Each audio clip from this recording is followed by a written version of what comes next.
Artificial intelligence यानी AI. नाम सुनते ही दिमाग में साइंस फिक्शन फिल्में घूमने लगती हैं ना। लेकिन क्या ये पता है कि ये टेक्नोलॉजी सिर्फ फिल्मों में नहीं बल्कि हमारी रोज की जिंदगी का हिस्सा बन चुकी है।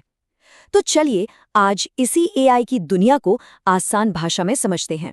तो चलिए इस बड़ी सी लगने वाली चीज को समझने की शुरुआत एक बहुत ही जानी पहचानी जगह से करते हैं, हमारी अपनी जेब से। कभी सिरी या गूगल असिस्टेंट से पूछा है कि भाई आज मौसम कैसा रहेगा, या किसी को कॉल करने के लिए बोला है?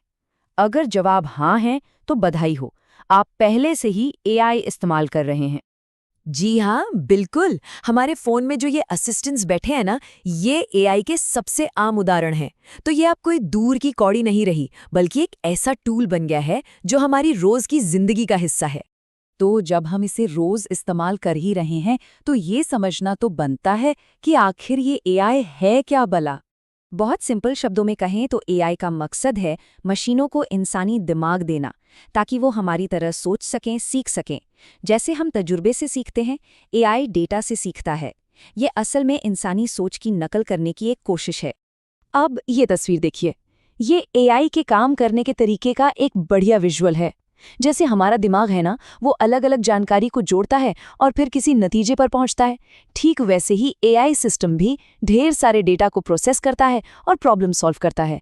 कह सकते हैं कि ये इंसानी दिमाग का एक डिजिटल अवतार है।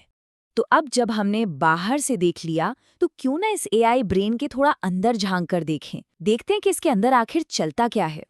देखिए, एआई कोई एक चीज नहीं है, इसे एक बड़ा सा परिवार समझिए, जिसमें कई अलग अलग टेक्नोलॉजीज हैं, जैसे machine learning, neural network, deep learning और भी बहुत कुछ। चलिए इनमें से कुछ खास मेंबर्स से मिलते हैं। मशीन लर्निंग, ये एआई का वो जादू है जो मशीनों को खुद ब खुद सीखने की ताकत देता है, बिना किसी खास प्रोग्रामिंग के। इसका सबसे अच्छा उदाहरण, जब हम कोई वीडियो देखते हैं तो यूट्यूब हमें हमारी पसंद की और चीजें दिखाने लगता है। यही वो मशीन लर्निंग है जो हमारे टेस्ट से लगातार सीख रही है। अच्छा, अब आते हैं न्यूरल नेटवर्क पर। इसका नाम सुनकर ही अंदाजा लग गया होगा, ये सीधे सीधे हमारे दिमाग और नर्वस सिस्टम की नकल पर बना है। हमारे दिमाग में जैसे लाखों करोड़ों न्यूरॉन्स का एक जाल बिछा है ना, जो आपस में बात करते हैं, बस ये कंप्यूटर सिस्टम भी कुछ वैसा ही है।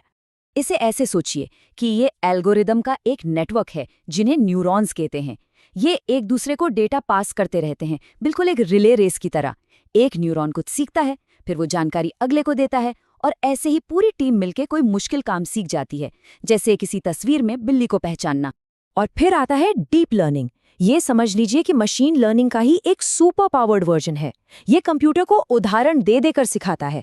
मतलब आप कंप्यूटर को हजारों बिल्लियों की तस्वीरें दिखाइए और वो खुद ब खुद सीख जाएगा कि बिल्ली के कान कैसे होते हैं, मूछें कैसी होती हैं। फिर अगली बार जब वो कोई नई तस्वीर देखेगा तो झट से बिल्ली को पहचान लेगा। तो हमने ये तो समझ लिया कि एआई काम कैसे करता है, इसका दिमाग कैसे चलता है। लेकिन अब आता है सबसे बड़ा सवाल, इसका हमारी दुनिया पर असर क्या हो रहा है। और जैसा कि हर सिक्के के दो पहलू होते हैं, एआई के भी हैं। एक तरफ तो इसके फायदे ही फायदे हैं। ये इंसानी गलतियों की गुंजाइश कम कर देता है। ये 24 घंटे 7 दिन बिना थके काम कर सकता है और हमसे कहीं ज्यादा तेजी से फैसले ले सकता है। लेकिन दूसरी तरफ कुछ बड़े नुकसान भी हैं। सबसे बड़ी चिंता है बेरोजगारी की, और ये भी कि मशीनें हमें आलसी बना सकती हैं। और सबसे अहम बात, मशीनों में इमोशंस नहीं होते, भावनाएं नहीं होती। और फायदों की लिस्ट लंबी है। सोचिए, जो बोरिंग बार बार करने वाले काम हैं वो एआई कर सकता है, ताकि हम लोग ज्यादा क्रिएटिव कामों पर फोकस कर सकें। और तो और जो खतरनाक काम है, जहां इंसानी जान का जोखिम होता है, वहां भी एआई हमारी जगह ले सकता है। नए नए आविष्कार हों या डिजिटल असिस्टेंट, हर जगह इसके फायदे दिखते हैं। तो इन तमाम फायदों और नुकसानों के बीच सवाल ये उठता है कि एआई के साथ हमारा भविष्य आखिर कैसा होने वाला है। ये हमें एक बहुत ही गहरे और जरूरी सवाल के सामने लाके खड़ा कर देता है। जरा सोचिए, एआई एक ऐसी दुनिया का वादा करता है जहां कोई गलती नहीं होगी, सब कुछ एकदम परफेक्ट होगा। लेकिन क्या उस परफेक्ट दुनिया में इंसानी एहसास, हमारी भावनाओं के लिए कोई